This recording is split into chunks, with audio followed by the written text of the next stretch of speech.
Почитувани гледачи, ги следите регионалните вести на телевизија Кисиме Нада. Во нив ќе гледате: делови на Тетово повторно без вода за пиење. Причина е затната цевка на главната водоводна мрежа. Дело Тетово вчера повеќе од 8 часа остана без електрична енергија. Бил оштетен подземен електричен кабел. Се уште не е утврден моделот според кој ќе се реализира наставата во следната учебна година. Делови на Тетово повторно без вода за пиење. Причина е затнатата цевка на главната водоводна мрежа, на која минатата недела имаше 2 дефекти. Затната водоводна цевка предизвика прекин во водоснабдувањето во неколку тетовски населби.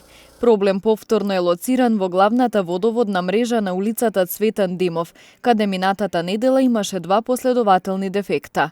Сега поради песок, камења и чакал се затнал вентилот на крстосницата со улицата Ѓорче Петров. Прошлата среда, односно пред една недела, имавме хаварија на ФИ 300 цевка доводна од Салонит, при што од нејзиното напрснување во внатрешноста на останатиот дел е навлезено материјал во вид на песок, камења и покрупен чакал, кој што ни прави затварање на вентилот кој што се наоѓа на улицата, на раскрсницата со улицата Ѓорче Петров.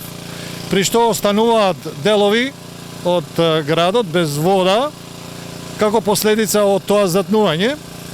Ние се трудиме со сите сили да го исчистиме делот, вентилот кој што се наоѓа во потегот кај Ѓорче Петров, па све до местото каде што ни беше прошлата недела хаваријата. Тоа е потек од 350 метри. Минатата недела 3 дена голем дел од Тетово беше без вода за пиење, поради пукање и потребата од замена на 2 места на големата цевка тип F300. Делот Тетово вчера повеќе од 8 часа остана без електрична енергија, откако бил оштетен подземен електричен кабел, преку кој со струја се снабдуваат 8 трафостаници. Дефектот настанал откако жител на Тетово вршел див подземен ископ. Екипите на електродистрибуција веднаш пристапиле на терен, при што констатирале дека дефектот настанал на 20 киловолтен подземен кабел, преку кој со електрична енергија се снабдуваат 8 трафостаници. На лице место каде што дефектот бил детектиран со мерна кола, видно било дека трето лице вршел див ископ, при што го оштетил 20 киловолтниот подземен кабел. Третото лице се обидело да ја затрупа дупката, но неуспешно. Трагите и денес се видливи. Случајот веднаш беше пријавен во МВР, каде што е изготвен записник за уштета од трето лице и се води истрага против сторителот. Истакна од Девана преку писмено соопштение. Жителите на овој дел од градот немаат струја повеќе од 8 часа со електрична енергија. Сите жители се снабди околу 1 часот по полноќ. Нови 6 случаи на COVID-19 во Тетовско, а 19 во Гостиварско. Регистрирани се вкупно 139 нови случаи на ниво на држава во последните 24 часа. Бројката на оздравени повисока од бројката на ново заразени и изнесува 239 излекувани пациенти. Во последните 24 часа се направени 1627 тестирања, а регистрирани се 139 нови случаи на COVID-19. Во Тетовско има 6 нови случаи, тоа 4 во општина Тетово, а 2 во општина Јегуновце, како и 19 во Гостиварско. Починат е пациент од Охрид во болнички услови. Денеска Институтот за јавно здравје регистрира 239 оздравени пациенти, од кои 6 од Тетово и 2 од Гостивар. Трендот на ново заразени луѓе опаѓа, но бавно, вели директорот на Центарот за јавно здравје Скопје доктор Александар Стојанов. Многу полесно ќе не биде ако беа двоцифрени бројките. Затоа што и болниците полесно ќе се справуваат со помал број пациенти. Центрите за јавно здравство помалку ќе тестира, лабораториите ќе беа покомодни, ама еве за жал не се случува тоа, се случува многу полека.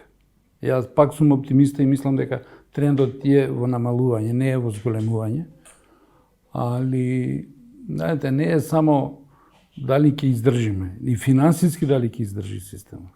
Оти правиме многу големи трошкови, а немаме адекватна помош економска и така натака. Значи и тој момент мора да се земе во предвид. Мора да се земе во предвид дека луѓето се изморени и дека им треба одмор на сите, барем по една недела. Не правиме некои напори да пуштаме луѓе кај што може, кај што не може, али немаме друго решение, осим да се работи секојдневно. И ние работиме и саботи, и недели, и празници и така натака. Во моментов бројот на активни случаи во земјата изнесува 3200. Се уште не е утврден моделот според кој ќе се реализира наставата во следната учебна година. Од Министерството за образование и наука велат дека сепак приоритет ќе биде здравјето на учениците и на наставниците.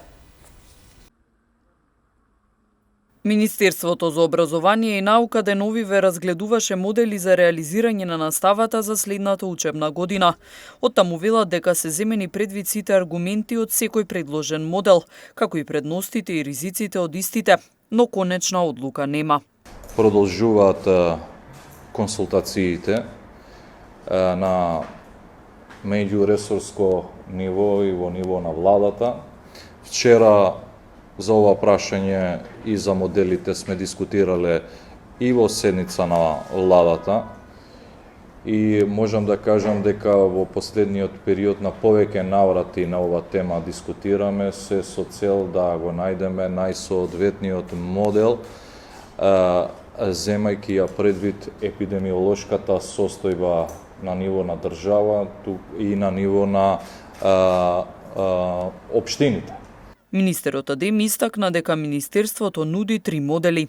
Првиот модел е организирање и реализирање на наставата со физичко присуство. Вториот модел е далечинско учење или онлайн настава. И третиот модел е комбиниран начин на организирање и реализирање на наставата или комбинација на првиот или вториот модел. Во МОН преовладува мислење дека треба да се организира настава со физичко присуство, но секогаш имајќи ја предвид епидемиолошката состојба и условите во училиштата. Тоа значи дека секаде каде што ни дозволува епидемиолошката состојба да се организира настава со физичко присуство и секаде кај што има услови да се организира наставата со физичко присуство, имајќи ги предвид протоколите што сме ги предвиделе, кои што сме ги подготвиле, тогаш би требало да се организира наставата на таков начин. Нема замена за наставата со физичко присуство, додава Адеми, но сепак приоритет ќе биде здравјето на учениците и сите вклучени во образовниот процес, потенцираше министерот. Следуваат деталите од полицискиот билтен на секторот за внатрешни работи Тетово. Во текот на изминатото деноноќие, според статистиката на секторот за внатрешни работи Тетово, за неносење заштитни маски на вкупно 95 лица, 62 од Тетово и 33 од Гостивар, изготвени им се прекршочни платни налози, согласно член 6 од соодветната владина уредба. Во овој период на 29 лица, 6 од Тетово и 23 од Гостивар, изготвени им се нови решенија за изолација од Државниот санитарен и здравствен инспекторат, а извршени им биле контроли на 587 лица, 243 од Тетово и 344 од Гостивар. Не биле констатирани неправилности околу почитувањето на решенијата. Вчера во 23 часот и 20 минути во полициската станица Тетово, 39 годишникот село Градец пријавил дека 32 годишникот село Селце во гостителски објект во трговски центар во Тетово околу 23 часот поради претходно недоразбирање се обидел да го нападне со остар предмет. По добиената пријава полициските службеници веднаш го лишиле од слобода пријавениот, кој што бил задржан во полициската станица Тетово за понатамошна постапка, а по документирање на случајот ќе следи и соодветен поднесок.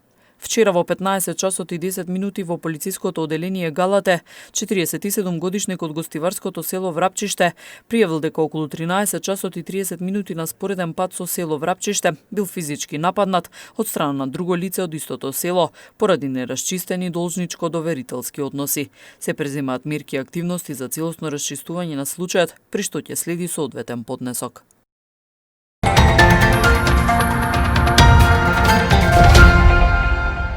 4 екипи од Полошкиот регион кои ќе играат во втората лига Запад денес ги дознаа своите противници за првото коло од новата фудбалска сезона. Денес во просториите на Фудбалската федерација на Македонија беа излечени надпреварувачките броеви, а со тоа се познати и двојките за првото коло на втората лига Запад. Полошкиот регион во новата второлигашка сезона ќе има дури 4 представници. Ждрепката посака веднаш во првото коло да се сетнат две екипи од нашиот регион. Во Боговиње, Дрита ќе го пречека составот на Вардар Форино. Екипата на Тетекс во првото коло на домашен терен ќе игра против Корап од Дебар, додека Гостивар, кој е најголем фаворит за освојување на првото место, ќе го пречека составот на Охрид Лихнидос. Останатите две двојки за првото коло се Скопје Влазрими и Велешта Кадино. Стартот на новата сезона во втората лига Запад е предвиден за 22 август.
Почитувани гледачи, тука е крајот на вестите. Ви благодариме на вниманието. Пријатно.